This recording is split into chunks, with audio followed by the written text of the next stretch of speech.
Good evening and welcome to tonight's Hearthstone half hour. Will be slightly less. I'm Harry, this is FailCraft Casts. Hope you're very well.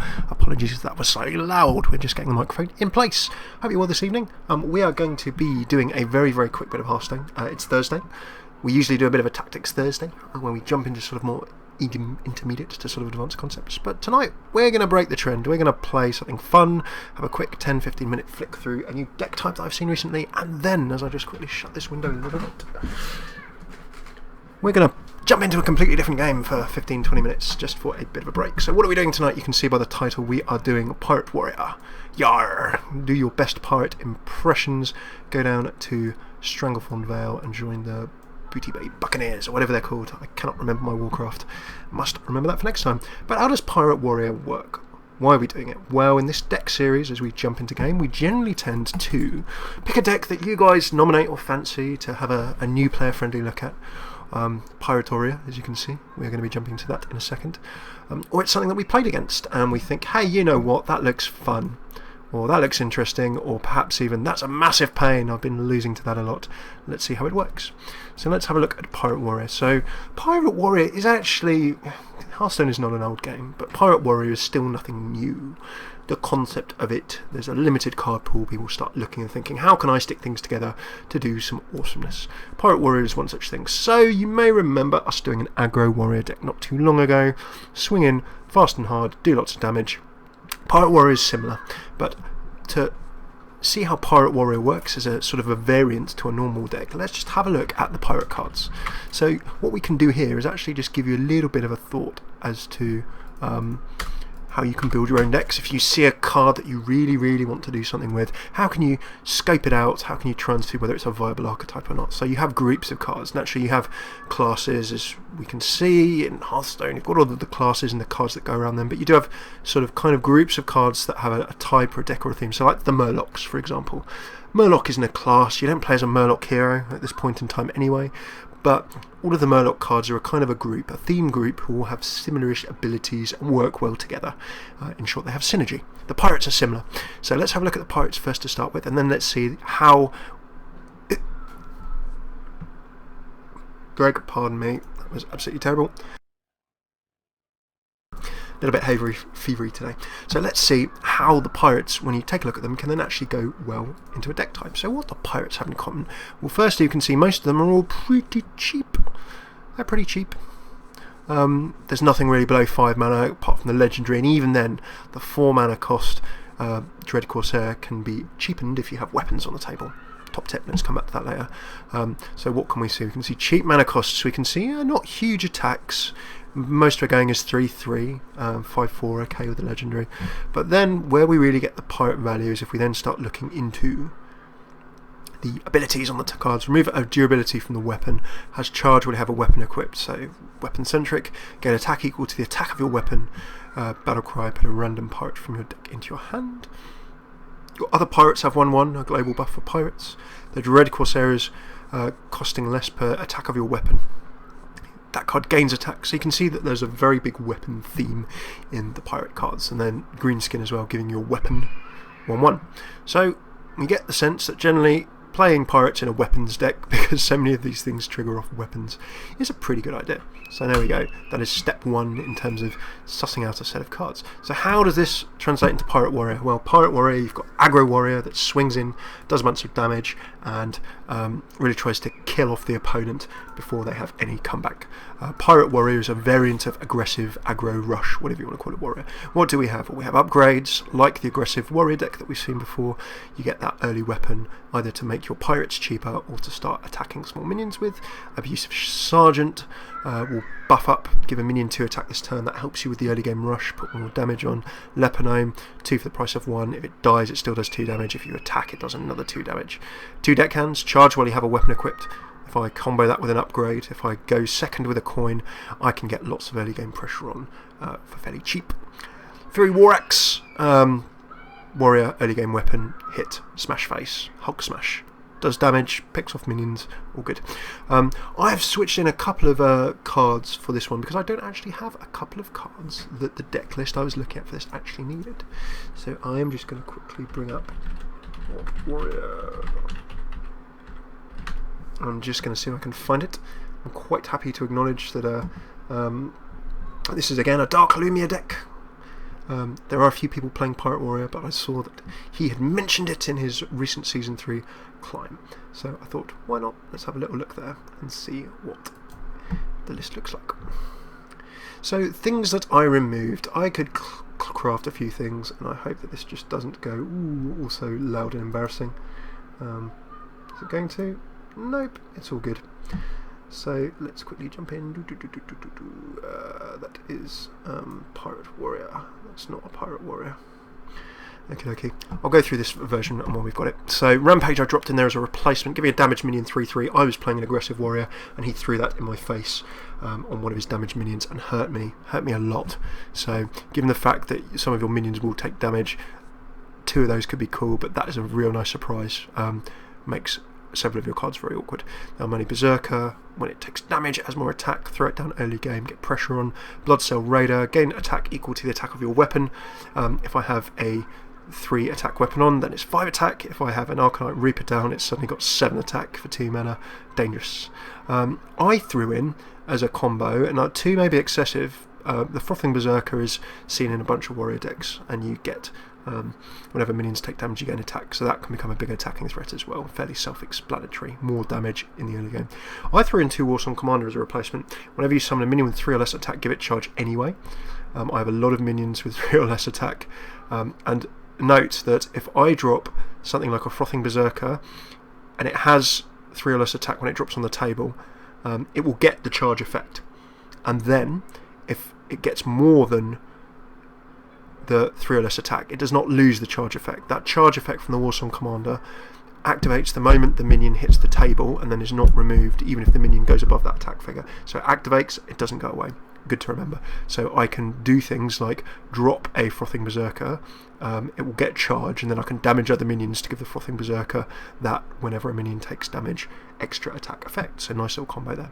Mortal Strike, finisher, removing big minions. Arathi Weaponsmith lets you keep swinging with minions, and that 3/3 attack is awkward. Dude Red Corsairs, you're going to have a weapon. At some point you may have an Arcanite Reaper. These are effectively a free tank, a free minion drop. That with the 3/3 can do some awkwardness. Leroy's a finisher. No big surprise there.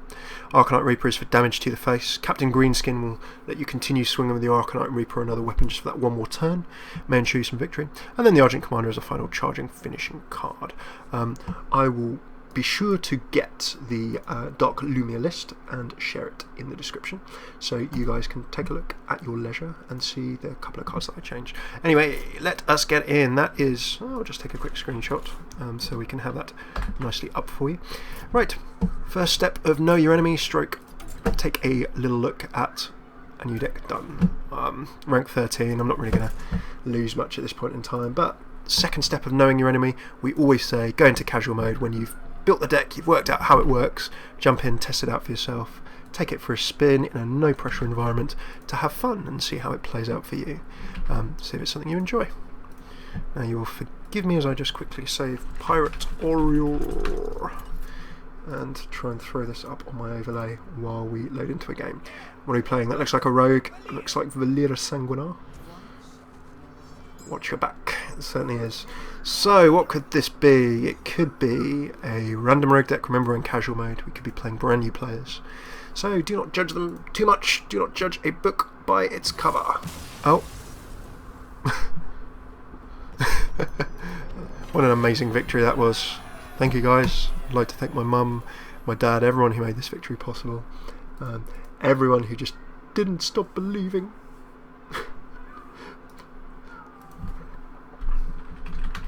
Splendid. Let's get another one going then.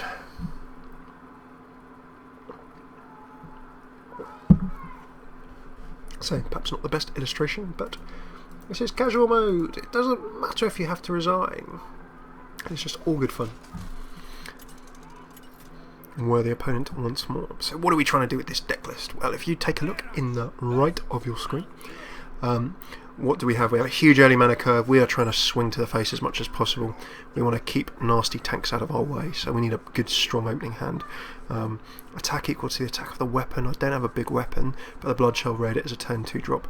The Arathi Weaponsmith is a bit later. I will keep the Bloodshell Raider as an early game option. Lepinomes are good in early hands. 2 upgrades, interesting. So I am going to be playing against a Druid. What could he be playing? He could be ramping, he could be doing a token Druid, he could be sort of trying to do a Watcher Druid in terms of putting up big tanks, all sorts of stuff. If I was in ladder, I would expect one of those 3. Let's try and read him anyway. Okie dokie, we are going second. We have the coin. That actually helps us in some ways, providing he hasn't got too good an early start.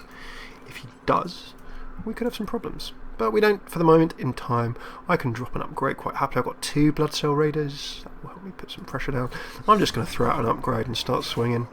This 1 damage may seem a little bit silly, but the upgrades are in here to get going quick and to allow you to trigger a little bit some of these Bloodshell Raiders. So I can turn 2 Bloodshell Raider. That's suddenly a 3/3 for 2 mana. Quite nice. And as a 3/3, that's quite awkward actually for him to remove turn 3. He's going to need to throw a Wrath down or something like that. Okay, so an Armani Berserker gives me options. He may not remove that right away. The Bloodshell Raider, I will not have charge just yet. Upgrade, there's no need for me to upgrade. So it's really a question of, do I Raider for a 3 or do I Armani Berserker and risk? I'm going to throw down a Raider. Keep swinging. Now what else could I do? I could coin into throwing down an Abusive Sergeant, but then that just gives him lots of options. Coining out anything else, I could coin out 2 cards next go and be fairly ugly.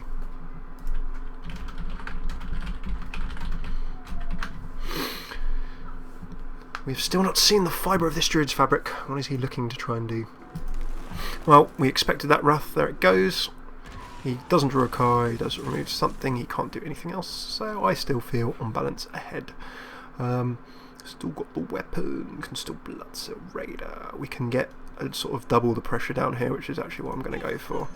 Let's start ramping things up a little bit. Ooh, come on. Coin.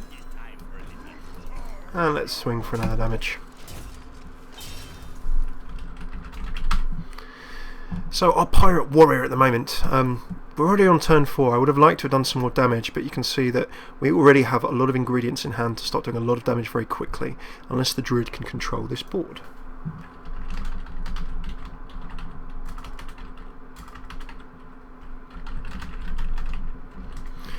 So tonight we are going to be doing a nice quick run through of this Pirate Warrior deck, a nice quick little guide, and then jump into another game for a bit.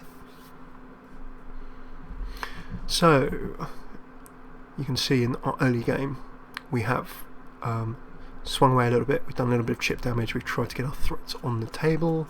Other plays we could have gone for, getting out that Frothing Berserker. Playing the Frothing Berserker is effectively, if you try and kill anything else, opponents, then my Frothing Berserker is going to get real ugly and real nasty at you real quick. So the Armani Berserker is equally a similar kind of card. It's something that you play and it's got that passive effect while your opponent is playing. By passive I mean obviously I can activate the Armani Berserker. There you go, he's gone for a swipe. He's going to take out the card that could get nasty, but he can't do anything else, so you know I can still start swinging with some damage here. Rolling with punches. Now let's lay down a Berserker. There's no need for me to upgrade. Here you see turn 4 already I've got, you know, a solid 7 damage on the table. Next turn with an Archetype Reaper I'm dealing 12, and suddenly my opponent in the best part of 4 or 5 turns is staring death in the face. Now Druids do have big heals, but this is how you're looking to play, indeed with most aggro decks to be honest, but with this Pirate Warrior there's Thalnos, that will give him extra spell damage. He will be able to pick off something if he wants. Yes, but he does of course realise that that powers up my Berserker. Now if I kill Thanos, our Druid gets an extra card draw. But here is another nice combo for you. There goes the Arcanite Reaper for 5 mana, and suddenly my Dread Corsair is free. A nice free tank. Now I could just damage him straight to the face. The spell damage is probably not going to affect me this turn. I could power this up for some more damage. I'm going to go for that. Remember that 2 minions have been damaged, so he now pops up to 5. and I'm then going to swing in for a solid 10. So unless my opponent can remove a good chunk of this, he's staring death in the face. He needs a heal, he needs a tank. I've got an upgrade which will let me then... There's Hogger! Okay, that gets the tanks down. But he's not done his maths, because that still lets me win. I can still do the damage. So here is, as a final play, how upgrade works nicely. Note that now suddenly I've got a 6-2. I can sacrifice and then just quickly swing in for the win. Bang. Lovely stuff.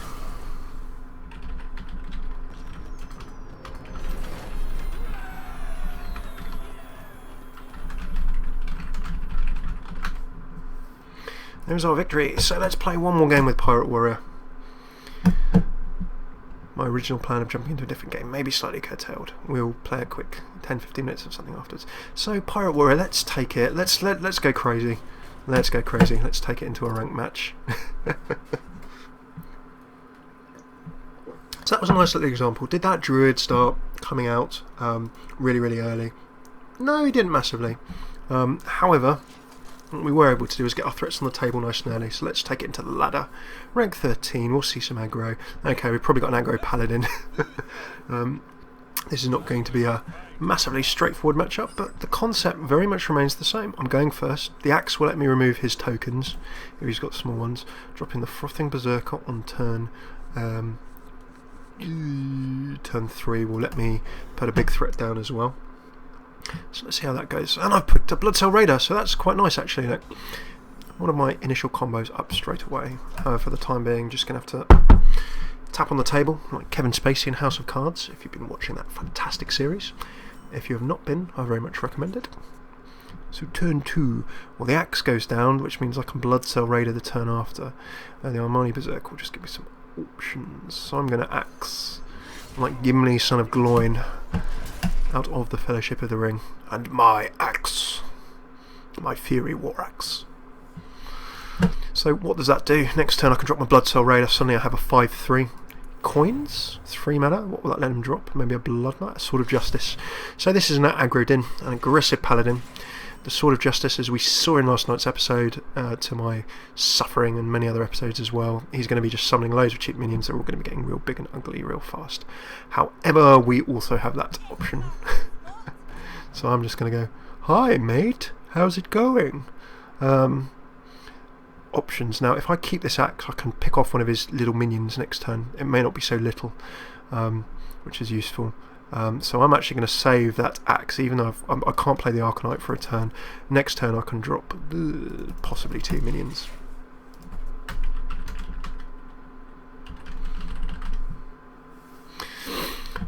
Just thought, why don't we upgrade at some point? Why don't we upgrade a beautiful upgrade a Goal Howl? Okay, and this is if we had any doubts that our opponent was playing an aggressive Paladin. Here we go. Buffing it up with that Sword of Justice, and then another buff card in the Master Swordsmith. So here's a good example of a sort of option. Do you, in this situation, A, start trading, or do you B, start hitting to the face? Well, if I leave his minions too long, I don't have huge amounts of control. They will get big, ugly and horrible and scary, and you know, no one wants that, do they? So in this situation it's probably better to trade. He will probably be able to remove something off the deck for me. I can armour up. There's no real need to armour at this point in time, but what I would probably like to do is put a bit more pressure on the table. So I've got 2 options. I can go for the manpower with the Armani Berserker and the Abusive Sergeant, or I can go for the slightly bigger single target threat and the Frothing Berserker. Because of the Paladin, he's going to want to get as many minions down as possible. So I'm actually, even though I'm not going to get full use out of this, I'm going to actually drop 2 minions just to have an additional thing to trade with. So that removes that threat, that removes that threat, and I still have 3 minions on the table. Yeah, I lose 3 health, but next turn I can then throw down the Reaper. Don't fear the Reaper. We've gone for the trade.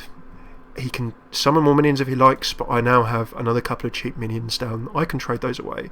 If he can't take out the Bloodcell Raider, I can do 5 damage with him. I can throw down the Arcanite Reaper next turn for some more damage. I'm feeling pretty good.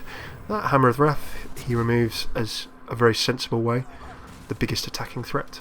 But there's nothing else Yeah, okay, he's actually decided to use durability to attack something. And left the minion that would be most endangered. So, as a 5/5, I can throw down a Berserker. I can just start swinging with my Reaper. Propping down the Berserker and some armour will effectively mean that he has to make a decision. He's going to have to try and start taking out minions. The Reaper will let me do damage straight to his face, but the reason that I'm not going for the Reaper is because Paladins have got very big heals, they've got lay on hands and similar. So I would rather get board position now rather than damage now and risk him just healing off that damage and getting back in a good position later. So these are the decisions with an aggro deck, or whether it's this aggressive pirate warrior or whether it's anything else, the decisions that you have to make.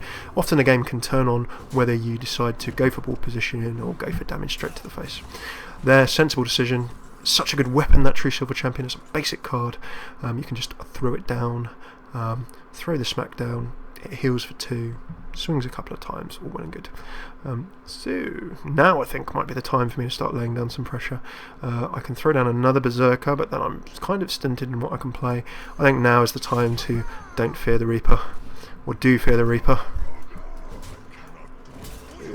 And then we can charge in, tap away, and even though these have got small attacks, small attacks, and he's still not triggered my Mighty Berserker yet, and you can see I've got my Arcanite Reaper, I've got a Mortal Strike, that will do 4, I can actually do 9, 10, 11, 12, 13 next go, and that Holy Light just saves him.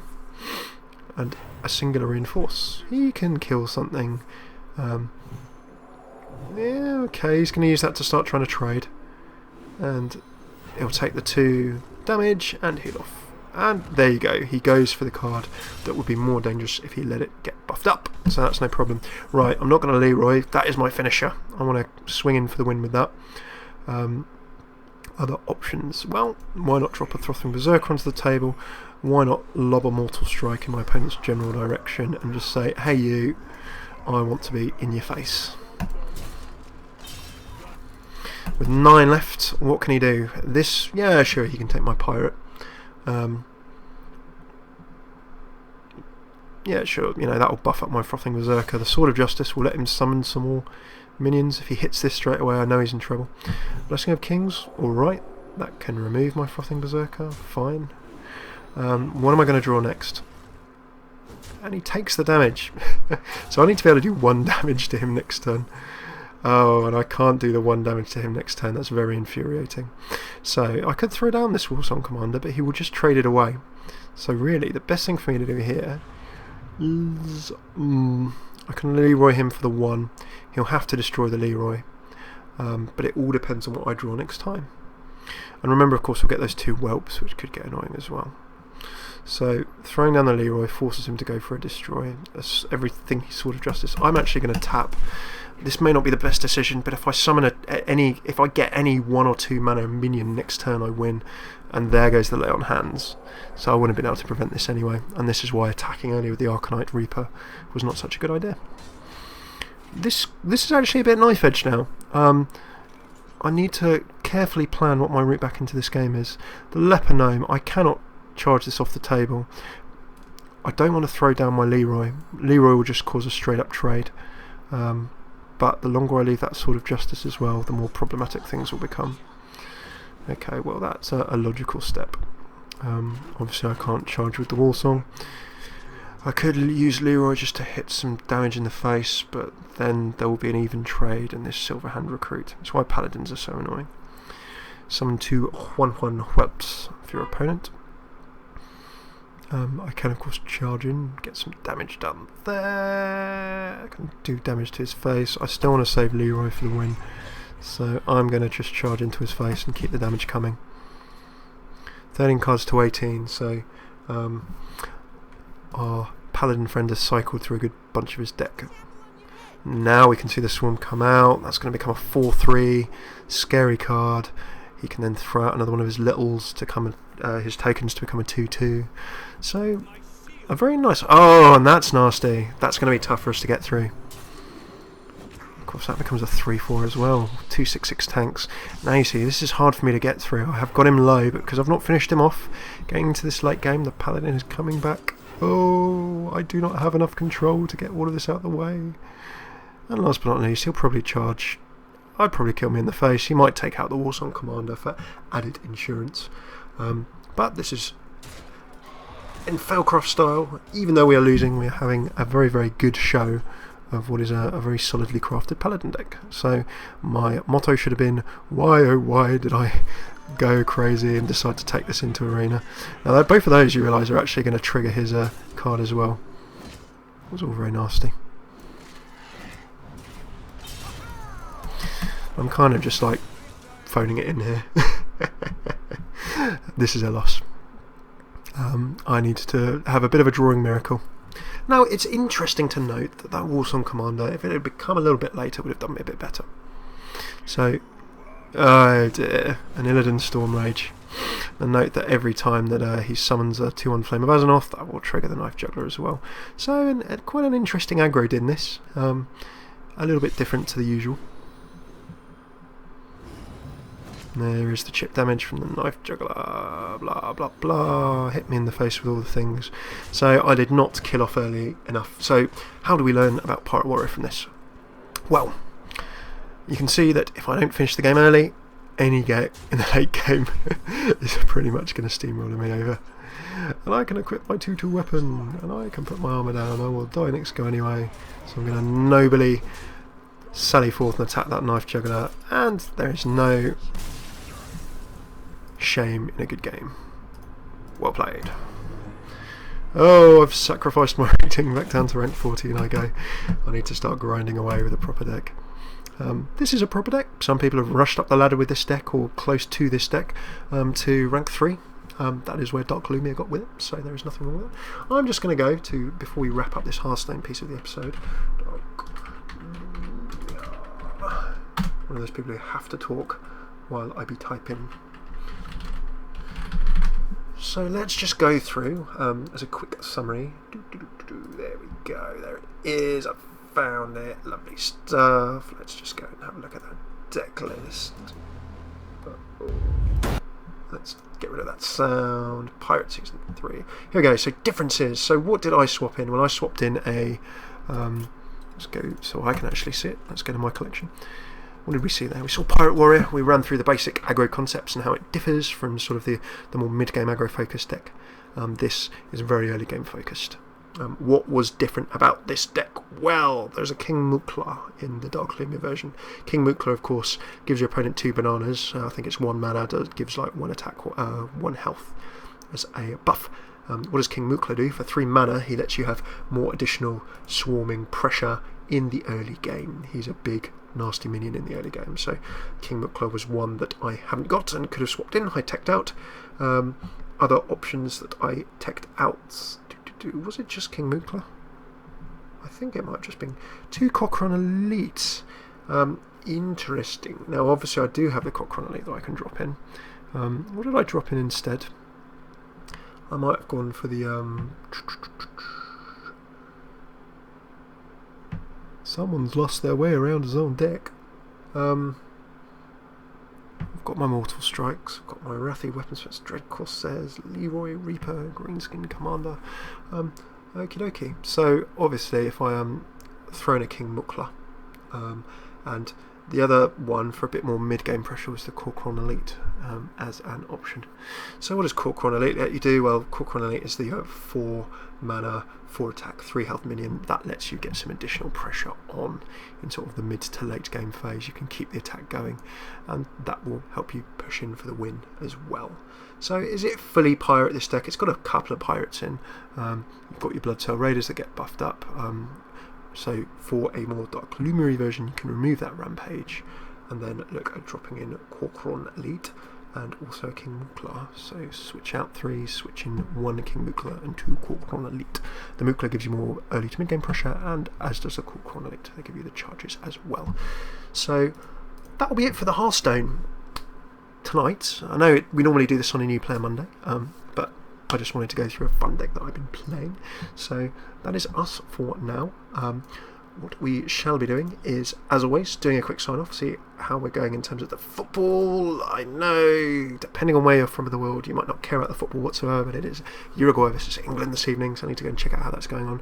And then depending on how things go, we may come back and just do a quick bit more streaming, maybe a quick 10-15 minutes on a different game for a change. But that is the Hearthstone half hour for tonight. Where can you find us? youtube.com/FailCraft Casts. Sub up there if you're watching live. The archive is there.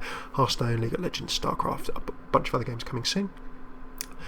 If you're watching this on an archive or on YouTube, come join in live, twitch.tv/FailCraftCast, Monday through Friday, 7 to 8 p.m-ish UK time, but we'll always tweet on @FailCraftCasts half an hour to an hour before the stream goes live. Do tweet us anyway, we'd love to hear from you there as well. And last but not least, website failcraft.org, all of those different ways: YouTube, Twitter, Twitch, website. Just give us a shout, comment, like, dislike, just let us know how we can make better content for you. And we hope you enjoyed that Pirate Warrior, a fun deck. It's not hugely expensive either, so you can build versions of it. There's a legendary or two kicking around in there, but you can build quite an effective, like the budget aggro warrior. You can swap a lot of these cards out for other things, and as always, I recommend the wonderful site Icy Veins, Hearthhead, Hearthpawn, or you can go and have a look on Liquid Hearth as well as, of course, failcraft.org. Loads and loads of wonderful deck suggestions and budget and free-to-play deck suggestions as well. So you can play a good version of this and spend no money at all, or at least just spend a little bit of gold that you've earned from playing rather than any gold. So thanks so much for tuning in. I'm just going to jump into the chat. It's been great to have you with us as always. Look forward to your feedback and hope to see you another night or in another